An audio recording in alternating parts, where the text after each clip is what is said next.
થી આવતા તો કાઠી કોડીનાથી આવતા કોબડા હાઈવે એટલે આનંદપરા નેશનલ હાઈવે ઉપર કોરિયા એટલે જગદંબા ભગવતી જેને આપણે યાદ કરીએ તો નદીના કાંઠે 5,500 વર્ષો પહેલાંનું મંદિર છે આજે.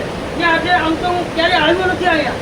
આજે મને વાત પડી હતી, હું કોરીનાથી આવતો હતો આઈ ફંક્શન કરીને એટલે કોરિયાનું મંદિર મેં જોયું એટલે મને યાદ આવી ગયું કે નદીના કાંઠે આવડું મોટું નદીના અંદર મંદિર તમારા ભગવતી બિરાજે.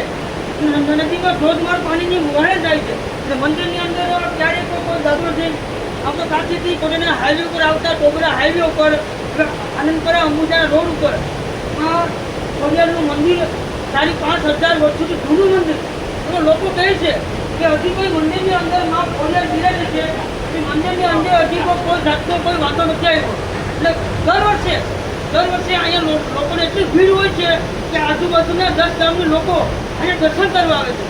અહીંયા આજુબાજુના 10 ગામ ભક્તિભાવથી દર્શન કરવા આવે છે. સોમવારે માતાજીની સ્થાપના કરે છે, અગરબત્તીઓ આવે છે. અને આ તો મને આજે યાદ આવ્યું કે મા ખોડિયાર એટલે શક્તિ ભવન.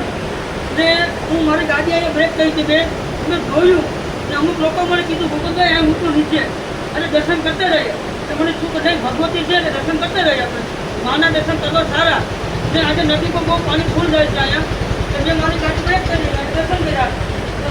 ભગવતી ખોડિયાર હમણાં હાલું કરે હમણાં ખમા કરે ડાયરેક્ટ ખોડિયારમાં મારી લાઈફ સબસ્ક્રાઈબ લાઈક કરી દે. જય